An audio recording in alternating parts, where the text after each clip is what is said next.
Go. I grew up in southern Kentucky in Barron County, which is almost to the Tennessee line, on a farm. We are Julia's grandparents, Greta and Dan Wilkinson. We're Southerners, but we've lived in Iowa for 50 years. Okay. What were race relations like when you lived in Kentucky? Well, we didn't have problems, let's put it that way, but there were distinctions. Like if I'd go to a movie on Saturday, the black people had to sit up in the balcony and the white people sat down below. But everybody accepted that as being normal. And the area they lived in was called the Kingdom. Didn't you have like black workers?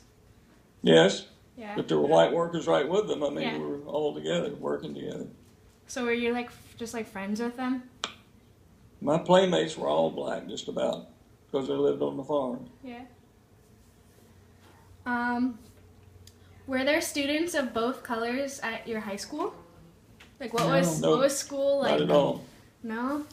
My senior year, they integrated the county schools, and there was one black school in Glasgow, and I think 4 county schools plus a city school, and they integrated, said you can go anywhere you want to, and I don't think any of the blacks went to the white school because they could beat any of us in basketball or football. Yeah, they wanted to stay in their own school. They didn't go to the other school. What did each of your families like think about like black people? Well, my parents always taught us that everybody was equal. Yeah, I was never taught, Mother never taught us to be not like the black people. My grandmother didn't like them really well. She always called them those darkies. Well, my grandmother lived in Nashville, Tennessee, and she worked at nursing home most of her life as a nurse. And she worked right along beside black people, and sat down and ate with them and everything. But if one of them got on the bus and sat up front, she'd get off the bus. What other just like inequalities did you like see growing up? Well, there's a lot of, like I said about the movies, or if you went into a place to eat in town, unless you went down to the black section, to the Kingdom to eat, you didn't see a black person there to eat because, you just separated. It wasn't allowed. And I don't know if you're going to get to this somewhere else, but when we went to Clemson, which is further south in South Carolina, they integrated the schools while we were there, integrated the college. And they were much more, what you want to say, biased in South Carolina. And Greta worked at the hotel where the reporters and stuff came to cover the integration, and they would almost beg the busboys and so on who were black to tell how they'd been mistreated, and they would, nope, we were fine, we don't have any problems. Yeah, I was gonna get into like South Carolina, so like what differences did you see when you moved to South Carolina as opposed to Kentucky? Well, there were a lot more blacks, first of all, and they had their places. Yeah, they had their place, and it still was like the old South. That's what this one lady kept saying. She hated to see the old South go. So,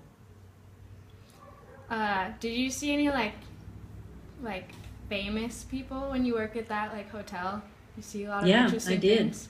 There were reporters that came that we saw on nightly news. CBS, NBC. I can't remember any of their names, but yeah, and the hotel and the dining room, I saw those people every day, and they were there for weeks because James Meredith had been admitted to the school in Mississippi, and they had all kinds of issues with him. And when Harvey Gantt came to Clemson, Clemson decided that they were not going to deal with the things that Mississippi dealt with. So you had to have a pass to get onto campus. I worked at the hotel on the campus, and I had to have a pass to get on campus. And they just didn't have the problems there that they did in Mississippi, because I think it was a good lesson to learn from what not to do. Well, the first day Harvey Gantt was there, he held a press conference, said, I'm here to get an education, ask any questions you want, but after today I won't answer a question. So that nobody was there to create a stir. All right, so how are things different when you guys left South Carolina and moved into the north? Like, well, it was a lot different. I don't know if you want something like this or not, Julia, but my simple explanation is in the South, you had a lot of black friends, but as a group, you didn't want them, you didn't approve of them because, I don't know why, afraid they would take over maybe. But in the North, it was like, I like black people, but, don't let one move in on my street. What about you, Nani? Well, I guess in the North, they just did more of what the rest of us did. Yeah, they had the same rights. They had the same rights as we did, whereas in the South, they did not. So, back to Clemson. I just have to tell you this story. I probably told you this before, but when I worked at the hotel, one day this lady from Michigan, I think, came through town, and she had her black maid with her, and they would not let the maid eat with her and her children in the dining room.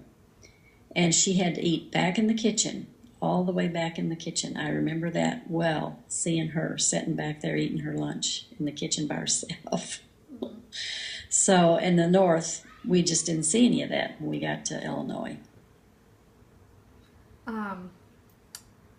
How have your ideas about race changed since you grew up in a but pretty segregated town, and then going to the deep South and then moving up to the North? How have your thoughts and ideas about race changed, or if they've even changed at all?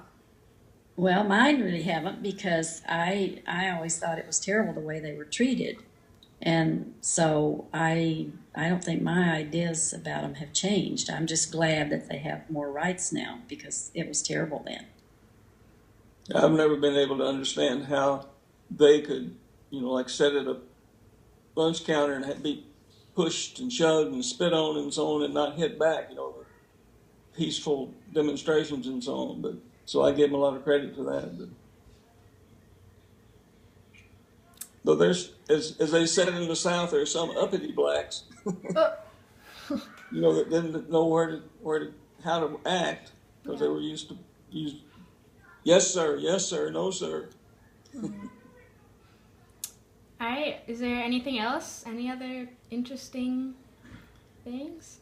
Well, if you got time, one thing I've always thought was very interesting, and you can't explain it, but we had some friends that were friends of my family that lived in South Carolina, and we'd go over there a lot of times for Sunday dinner, and she had a black maid that would do the cooking and so on, and she'd bring the food to the table, and she might comment on the conversation from the kitchen, and I'm sure they would have fired her if she'd have come to the front door. She had to come to the back door. Oh.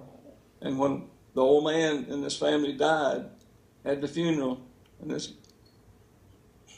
maid rode in the family car. With the family. So how do you explain that? Yeah. Well, it's getting better. Yeah. We hope. Yeah. There's a ways to go, but Yeah. it's sure better than it was especially when we were in South Carolina. Yeah. All right. Anything else? Good luck with your class. Well, this is the last thing I have to do, so. I can't think of anything else. Yeah. That's okay. It's just a complicated thing. Yeah. Yeah. Well, thank you guys. Appreciate it. You're welcome. You're welcome. Good luck. Thank you.